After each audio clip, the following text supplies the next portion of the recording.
Hi, I'm Angela Ryder. Thanks for joining me. You know, when you know something, like you really know it, and it's not like in a certain, oh, I've got it all figured out way, but like in that quieter sense of like, I just know something. It's, it's like, I know I need to go this way, or I don't need to do that anymore. And yet you just find yourself not being able to act on it.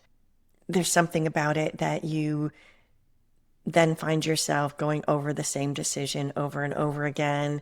You keep trying to get more clarity, more certain before you move. And you think, okay, I just need a little more information. I think I need to think this through just a little bit more. I don't want to miss anything. Maybe I need some more clarity.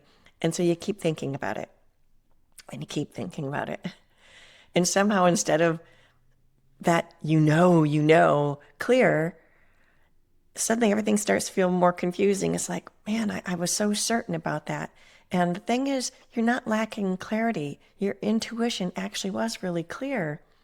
But the frustrating part is you end up thinking you're stuck and that you don't know because it's getting mixed with all of the other things that are much louder.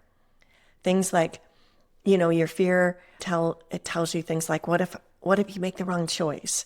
Or conditioning, what should I be doing instead? Should I really be doing this? This doesn't seem very responsible.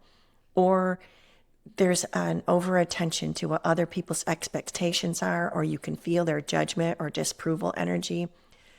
And then even your mind starts to bring up any past experiences that are even remotely similar, and then they influence on how you're interpreting what you know. So instead of that one clear signal, it starts to feel like noise. And then when there's noise, you just start thinking more. And thinking isn't a great place to analyze for clarity. Your mind's good at analyzing to gather information, compare options, and imagine scenarios or outcomes, but it's not actually designed to kind of create the clarity when the signals themselves are mixed up. It's like trying to use your mind to interpret that felt sense. It's just going to bring everything to try to make sense out of it for you. So trying to figure it out, you end up just going over and over, creating more possibilities, not fewer, and then second guessing what you initially felt, and that it all gets buried under analysis, and then you don't know what to do. So what we're going to do is dial it back just a little and just go over some basics that most intuition happens in. It's usually quiet.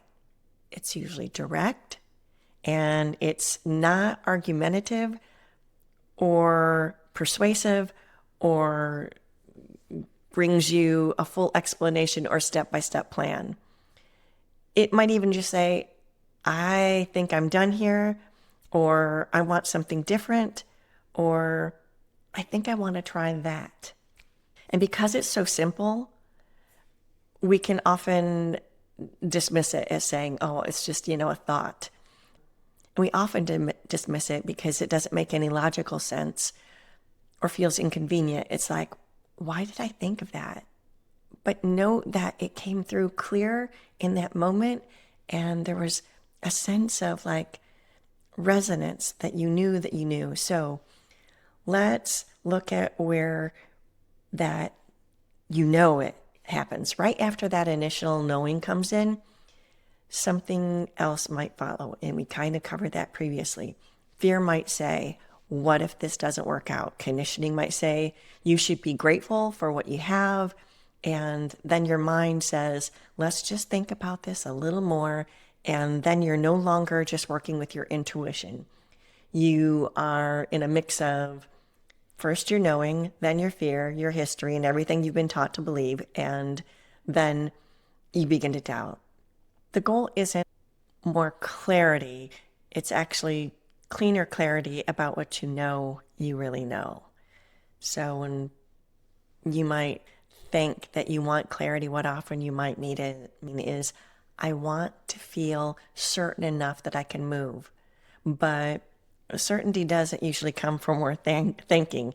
it comes from being able to recognize what your intuition is and what it isn't.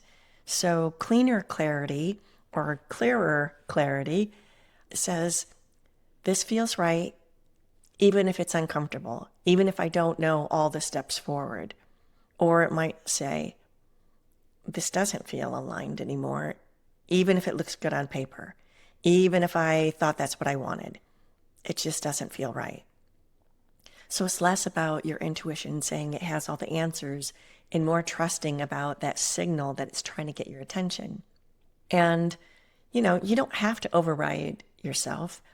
We learn to override our knowing. And so that overriding looks like waiting until something makes perfect sense, waiting for a confirmation, waiting to make sure that we know it's the right choice before we move. But your intuition isn't going to come at you that way. It's going to invite you. It's going to give you a direction. And then it asks you to have trust that it's okay to explore. Your intuition asks you for a little trust. And what that trust can look like is if you find yourself getting that little nudge or starting into that loop of analyzing, give yourself a pause and just ask some simple questions. What did I initially feel or know before I started analyzing? And jot that down or just say it out loud. And ask yourself, what am I afraid would happen if I trusted that? And just jot the first thing that comes down. Don't overthink it or analyze it or give it a big story. And then ask yourself, what part of this feels true, even if I don't fully understand it yet? And just write that down. Because sometimes just separating those into those pieces, your knowing comes back from everything that got layered on top of it. So kind of calling your knowing back from the soup of all of the analysis creates enough space for your clarity to be clean, to come back to your own knowing and to recalibrate for that moment. So you're not far off. You are already getting your intuition. You know you're knowing. You're not just disconnected from your intuition. If you are getting those indications or invitations from your intuition, you're connected and you are aware enough to sense what's true for you. You're just not fully trusting it yet. And it's something that you can strengthen, but not through over analysis. So I invite you to not make yourself wrong. Just acknowledge that the habits and the way that we've come at intuition is looking for big things instead of the subtle things. We try to dismiss or override what we know.